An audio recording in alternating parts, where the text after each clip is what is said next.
अस्सलामुअलैकुम, मैं आपका होस्ट चौधरी बाबर शिरकंजू। आप देख रहे हैं हमारा YouTube channel Chaudhary Babar कंजू official.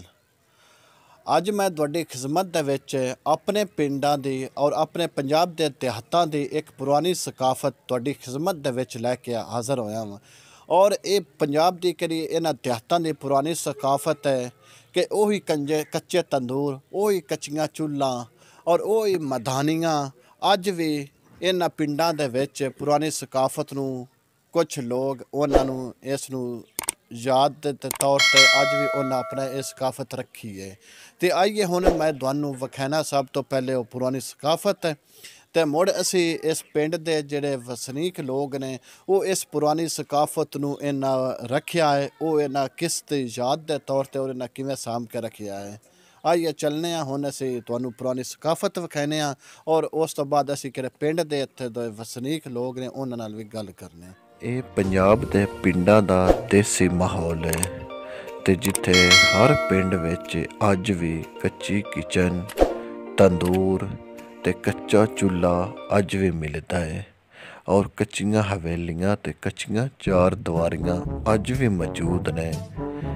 ਅਤੇ ਜਿੱਥੇ ਇਹ ਪੰਜਾਬ ਦੇ ਵਸਨੀਕ ਅੱਜ ਵੀ ਇਸ ਨੂੰ ਉਸ ਪੁਰਾਣੀ ਸਕਾਫਤ ਨੂੰ ਬਹਾਲ ਰੱਖਦੇ ਨੇ ਅਤੇ ਇਨਸ਼ਾਅੱਲਾ ਤੁਹਾਡੀ ਖਿਦਮਤ ਵਿੱਚ ਅਸੀਂ ਪੰਜਾਬ ਦੀਆਂ ਪੁਰਾਣੀਆਂ ਸਕਾਫਤਾਂ ਪੇਸ਼ ਕਰਦੇ ਰਹਾਂਗੇ ਅਤੇ ਸਾਡੇ ਚੈਨਲ ਨੂੰ ਸਬਸਕ੍ਰਾइब ਤੁਸੀਂ ज़रूर करते रहना। आइए।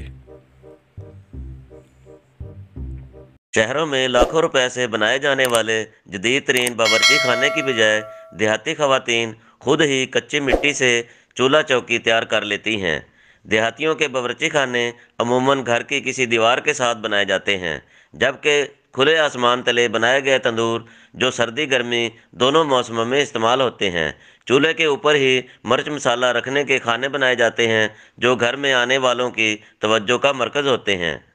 जलालपुर पटिया के गिरदनवाह में अब भी ऐसे देहात मौजूद हैं जिनमें कच्चे मकान, कच्चे चूल्हे, कच्चे तंदूर, देसी मदानियाँ मौजूद हैं जो पंजाब की सकाफत को ज़ाहिर करते हैं। ये है मिट्टी से बनाया गया बावर्ची खाना जिसमें वही पुरानी तर्ज के बर्तन, वही पुरानी कदीम धुआं निकालती चिमनी, ज़मीन में गाड़ा गया तंदूर, जबकि दही से लस्सी बनाने वाली देसी मधानी और साथ में माल मवेशी बंदे पंजाब की सकाफत का मुँह बोलता सबूत हैं।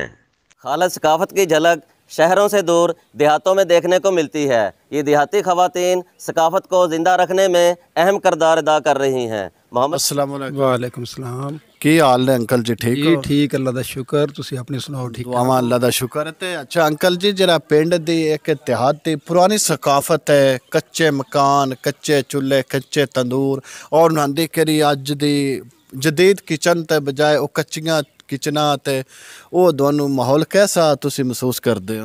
ये जनाब बड़ा अच्छा माहौल है।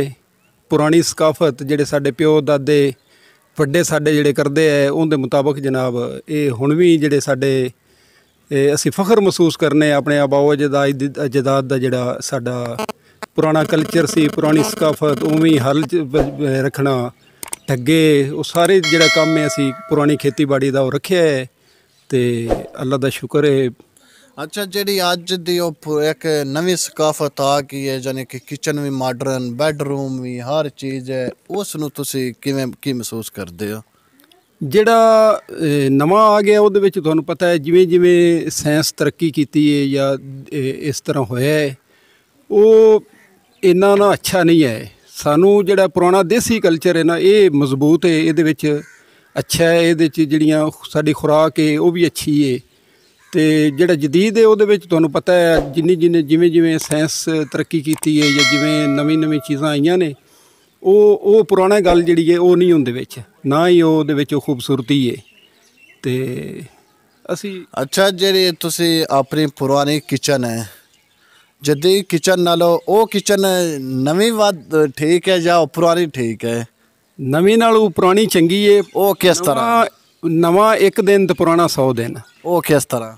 ਉਹ ਅਸੀਂ ਤਾਂ ਇਹ ਬਿਹਤਰ ਸਮਝਦੇ ਹਾਂ ਜਿਹੜੀ ਸਾਡੀ ਇਹ ਕਿਚਨ ਹੈ ਇਹ ਹਜ਼ਾਰ ਦਰਜੇ ਉਹਦੇ ਨਾਲੋਂ ਬਿਹਤਰ ਹੈ। ਇਹਦੇ ਵਿੱਚ ਦੇਸੀ ਖੁਰਾਕਾਂ, ਦੇਸੀ ਚੀਜ਼ਾਂ ਬਣਦੀਆਂ ਨੇ ਅਤੇ ਉਹ ਆਰਟੀਫਿਸ਼ਲ ਜਿਹੜਾ ਸਮਾਨ ਹੈ ਉਹਦੇ ਨਾਲੋਂ ਇਹ 1000 ਦਰਜੇ ਅੱਛਾ ਹੈ। ਅਤੇ ਪੁਰਾਣੀ ਸਕਾਫਤ ਸ਼ਹਿਰਾਂ ਤੋਂ ਦੂਰ ਉਹ ਇਹਨਾਂ ਪਿੰਡਾਂ ਦੇ ਵਿੱਚ ਹੀ ਮਿਲਦੀ ਹੈ।